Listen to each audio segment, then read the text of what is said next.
지니어스법이 활성화되면서 리플 XRP한테 강력한 호재로 작용할 수 있을까요? 이번에 미국의 재무부가 지니어스법을 실제 시장에 적용하기 위한 시행 규칙 초안을 공개했고요. 그리고 60일 동안 의견을 받겠다고 했습니다. 그리고 여기서 결제용 스테이블코인 같은 경우는 1달러의 그 값이 고정되도록 설계해서 결제나 송금에 쓰이는 코인을 뜻하는데요. 시행규칙 같은 경우는 법이 큰 뼈대만 정해두면요, 그 뼈대를 현장에서 어떻게 적용할지 이 세부 기준들을 당국에서 나중에 규칙으로 채우는 것들을 뜻합니다. 그 채워 넣는 부분이 이제서야 나왔다라는 거고, 이번 초안이 구체하겠다라고 예고한 대목이 두 가지예요. 첫 번째로 어떤 행위가 미국에서 결제용 스테이블코인을 발행하는 것에 해당이 되는지, 두 번째로 미국 이용자한테 스테이블코인을 제공하고 또 판매하는 것의 범위는 어디까지인지, 여기에 발행사 인가 기준이랑 해외 발행사 코인의 미국 내부 유통 제한을 실제로 적용할 세부 기준까지도 담기게 됩니다. 이 스콧 베센트 재무장관 측에서는요, 명확한 규제로 미국 기업의 혁신을 지원하는 동시에 또 달러의 기축통화 지위, 그러니까 세계가 무역과 저축의 기본으로 잡는 이 돈의 지위를 강화시키고 미국을 암호화폐 허브로 만들겠다라고 밝혔고, 미국의 재무부가 지니어스법 시행을 위해서 신속하게 움직이고 있다는 발언도 따로 전해졌습니다. 관보는 정부가 확정사항하고 예고사항을 공식으로 싣는 강행문인데, 지금 말씀드릴 내용이 그렇게 공개된 조문이란 뜻입니다. 지니어스법의 시행일은 이렇게 정해져 있죠.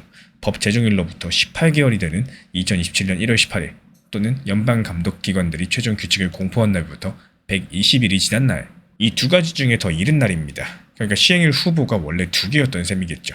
규칙이 빨리 확정되면 시행도 앞당겨지는 구조이기 때문에 규칙의 법이 요구한 1년 안에 전부 다 확정됐다면 이르면 2026년 11월 중순 이때 시행도 가능하다라는 계산까지도 작년에 이미 나와 있었습니다. 근데 이제 그 빠른 쪽 후보는 사라졌고요. 제 계산을 그대로 보여드리자면은 120일을 더한 날이 1월 18일보다 이르려면은 최종 규칙이 늦어도 다음 달 하순 전에는 나와야만 됩니다. 근데 이번 초안의 의견 접수 마감만 해도 10월달 중순 언저리죠. 그렇다면 그 날짜에 뭐가 걸려있길래 이렇게 따져보느냐? 이 법이 발효되면 인가 없이 미국에서 결제용 스테이블코인을 발행하는 행위는 불법이 될 거고요. 알면서 어기면 위반 건당 최대 100만 달러 벌금에 징역형까지도 가능해집니다. 요즘 환율을 어림했을 때 건당 약 14억인데, 그러니까 이번 초안의 저 그 두 가지 대목들, 발행의 정의랑 제공의 범위는 단순한 용어 정리가 아니라요, 어디부터가 처벌 대상인지를 가르는 문장입니다. 그 문장이 가르게 될 돈의 크기를 보자면은 지금 전 세계 스테이블코인을 전부 다 합쳐봤을 때 우리 돈 400조 원 규모입니다. 그 중에 1위인 테더의 달러 코인 하나가 260조 원 안팎을 차지합니다. 근데 테더는 결국에 미국 회사가 아니죠. 미국 인가 자체도 없습니다. 결국 미국 이용자에게 제공하고 판매하는 것의 범위라는 문장이 어디까지 뻗느냐에 따라 가지고 이 260조짜리 코인이 미국 안에서 어디까지 다닐 수 있는지가 정해지는 구조라는 거예요. 시한도 역시 이미 조문에 들어 있습니다.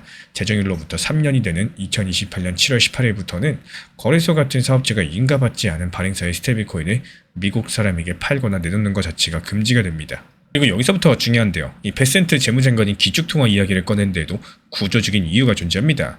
인가받은 발행사는 발행한 코인 금액만큼 준비금을 쌓아야 되는데, 그 준비금으로 인정되는 자산이 현금과 은행 예치금, 그리고 만기 93일 이내의 미국 단기 국채 같은 것들입니다. 이 달러 코인 발행이 늘어날수록 미 국채를 사둬야 되는 돈이 자동으로 늘어나는 설계이기 때문에 미국 입장에서 봤을 때 이 규칙을 서둘러 완성할 이유가 충분하다는 거고, 여기서 제가 오늘 이번 영상을 만든 진짜 이유는 지금부터 시작이 됩니다. 다시 관보 쪽 이야기로 돌아가 보자면요, 이 규칙, 그러니까 울타리의 벽은 지금 만들어지는 중이죠. 근데 울타리 안에 들어갈 회사는 이미 작년 12월 12일부터 뽑히기 시작을 했습니다. 그날 은행 인가를 내주는 연방기관인 미국 통화감독청이 5곳의 연방 신탁은행 설립을 조건부로 승인을 했었는데요. 그 안에 리플 내셔널 트러스트 뱅크가 있었고, 신탁은행은 예금을 받거나 대출을 하는 대신에 자산을 맡아서 관리하는 형태의 은행이고요. 이 조건부 승인은 영업을 시작하기 전에 남는 요건들을 전부 다 채우는 조건으로 미리 내준 허가입니다. 연준의 지급결제만 계좌는 아직 별도로 심사 중에 있죠. 그리고 리플이 발행하는 달러 코인 RLUSD는 지금도 뉴욕주 금융감독청의 신탁감독 아래에서 발행되고 있고, 연방 신탁은행이 완성된다? 준비금 관리가 주와 연방의 이중 감독을 받는 구조로 설계되어 있습니다. 그 규모는 출시 2년도 안 되는 사이에 우리 돈 2조 원 남짓까지 컸고요. 리플 레저 위에서 오가는 스테이블코인 유동성의 88%를 차지하고 있습니다. 그렇다면 여기서 무엇이 미국 내부 발행일까요? 미국 이용자 제공의 범위는 어디까지일까요? 이런 문장들은 발행사들의 운명을 정할 수 있는 문장이고, 근데 리플은 이 문장이 어느 쪽으로 확정되든 대답할 필요가 없는 위치에 있습니다. 이미 그 안쪽에 있기 때문인데요. 그래서 정의가 좁게 정해지든 넓게 정해지든 260조가 걸린 재편이 시작되는 순간 유리해지는 쪽은 인가 절차를 이미 밟는 중인 소수라는 게 저의 판단입니다. 그리고 그 소수의 코인이 주로 사는 것이 리플 레저라면은 울타리의 완성은 그 전산망 전체가 제도권 결제 인프라로 굳어지는 재료가 될 겁니다. 그래서 제가 보는 전망은 다가오는 10월 중순 언저리에 의견 접수가 끝나고 연말에서 내년 초 사이에 최종 규칙이 나올 거고요. 그리고 법정 시행일은 1월 18일 법이 발효될 거고, 그때부터 2028년 7월 18일에 판매 제한까지도 약 1년 반 동안 미국 스테이블코인 시장이 인가 발행사 중심으로 재편되는 수준입니다. 그 근거는 총 3가지인데요. 먼저 첫 번째, 아까 보신 대로 121조 계산이 닫히게 되면서 시행일이 사실상 고정됐고요. 두 번째로 재무장관이 직접 속도를 공언했고, 그 남은 절차가 의견 수렴 한 가지입니다. 세 번째로 울타리 안쪽 인원 선발 같은 경우는 이미 작년 12월달에 이미 시작됐죠. 결국에 미국의 재무부가 지니어스법 시행규칙 초안을 내고 60일 의견 수렴을 시작했고요. 이런 일정 때문에 시행일은 2027년 1월 18일로 사실상 고정됐습니다. 이 초안이 정하게 될 발행의 정의랑 제공 판매 범위 자체가 인가 없는 260조 원대 코인을 미국 내부 지위를 가르는 경계선일 겁니다. 그리고 그 경계선이 어디에 정해지든 리플은 작년 12월부터 울타리 안쪽 절차를 밟고 있는 5곳 중에 하나입니다. 그럼 여기서 질문 한 가지만 드려볼게요. 우리 구독자분들께서는 어느 쪽으로 보시나요? 이 테더는 요건을 채우고 울타리 안으로 들어올 수 있을지, 아니면 밖에 남을지, 60일 뒤 의견서를 낸 회사들이 공개된다면 그 안에 누가 있었는지 확인해가지고 다시 찾아뵙도록 하겠습니다. 지금부터 상당히 중요합니다. 이거 집중해서 들어주셔야 돼요. 지금 많은 분들께서 리플 XRP 급등 나오니까 어떻죠? 지금 매도해야 되나 아니면 더 보유해야 되나, 이 두 가지에 대해서 망설이고 어떻게 해야 될지 이 방법 자체를 모르고 고민하고 문의 주시는 분들이 정말 많아졌습니다. 근데 이 내용 자체가 제가 영상 통해서 매번 말씀을 드리고 있는 내용임에도 불구하고 이 문의를 주고 계신 분들이 많이 계세요. 그래서 다시 한번 강조를 드려보도록 하겠습니다. 먼저 첫 번째, 이 메인 비중에 대해서는요, 이 장기적으로 보면서도 일부 비중은 단기 고점 그리고 단기 저점에 대해서 잘 살려나갈 수 있는 원칙 매매 활용하셔라 말씀드려요. 여기서 만약에 나는 바쁘고 신경 쓰기 싫고 이 투자 심리 흔들리기 싫다, 이런 분들의 공통점 자체가 궁금하고 답답해가지고 업비트 빗썸을 매일매일 거의 10분 5분 단위로 계속해서 보고 있는데, 지금 사실상 팔기 아까워가지고 이게 바쁘고 신경 쓰기가 싫은 거지, 단기 고점에 목표가 걸어놓으세요. 그리고 단기 저점에 매수 타점 걸어놓는 거, 이거 1분도 안 걸립니다. 쉽게 설명드리지만 이 리플 정보방에서도 이렇게 안내를 도움드리고 있는데요. 그래서 여기에 대해서 우리 구독자분들 정말 쉽게 리플 정보방 통해서 안내 도움드리고 있는 상황이죠. 실제로 리플 XRP의 순간적인 급등이 나온 순간 이 구간 전에 2,300원이라는 단기 고점에 대한 목표가를 미리미리 말씀을 드렸습니다. 기본적인 리플 XRP 차트, 기술력 발표, 여러가지 호재들, 그리고 심리적인 고점 부근 구간에 이렇게 매도를 미리 걸어놓은 이유는요, 상승이라는 파도가 찾아오면 그 다음은 주춤할 거고 또 내려오는 이 하락 구간이라는 게 반드시 존재하고 있기 때문입니다. 그리고 이런 것들은 예상할 수가 있기 때문이에요. 8월 22일 어땠습니까? 2,300원 단기 고점에서 목표가 정확하게 실현하면서 보시는 것처럼 분할 매도에 성공을 했습니다. 그리고 여기서 추가적인 상승 구간이 나올 때마다 어땠죠? 다시 한번 또 매수 진입을 하게 되는 건데요. 2,300원 라인에서 팔고 나와가지고 다시 리플 XRP가 하락했었죠. 그때 2,100원에 미리미리 매수하셔라, 이 지정가 매수를 통해서 걸어놨습니다. 그러면은 업비트 차트 볼 필요 있어요 없어요? 없죠.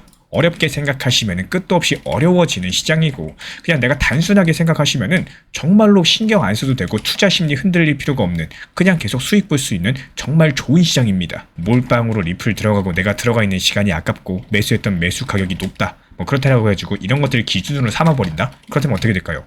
결국에 시장이 가져다 수 있는 기회 그리고 수익들에 대해서 놓치게 되는 경우가 많을 거고, 이 지난번처럼 리플 XRP 4,850원 라인에서 저희가 매도하고 나왔던 것처럼 이렇게 여기서 기회를 놓치신 분들, 아직도 이 고점 4,000원 위에서 매수 평단가 물려 계신 분들 정말 많죠. 이때 못 팔고 계속해서 쳐다만 보게 된다는 겁니다. 지금도 마찬가지예요. 최근에 1,400원 라인에서 매수 타점에 대해서 말씀드리고 이었던 리플이 지금 2,300원까지 상승했던 수치는 절대 작은 수치가 아닙니다. 그냥 단순하게 퍼센트로 계산해봐도 60% 이상의 수익을 단기간에 냈고요. 그리고 정확하게 고점 2,300원에 매도하셔라, 이거 도달하기 전에 미리 말씀을 드렸어요. 말 그대로 똑같은 시장이다라고 할지라도 누구는 계속해서 수익을 보고 있는데 누구는 4,000원대 물려가지고 계속해서 그냥 쳐다만 보는 이 투자자들 간의 빈부격차가 점점 더 심해지는 상황이라는 거죠. 실제로 8월 18일 미리 리플 XRP가 급등하기 전에 말씀드렸습니다. 이 1,420원 라인에 대한 리플 타점을 리플 정보방에서도 안내드렸었지만 결국에 얼마나 단기 저점에서 잘 매수 활용하고 단기 고점에서 매도할 수 있느냐, 이 매수하더라도 매도가 정말로 중요하다는 거예요. 수익 실현하고 그 현금을 다시 또 챙겨나갈 수 있는, 마치 복리의 구조에 대해서 앞당길 수 있는 것처럼 여기서 나온 수익금도 다시 저점에서 매수한다면은 이게 바로 빠르게 수익 낼 수 있는 핵심 중에 핵심이라고 볼 수가 있겠죠.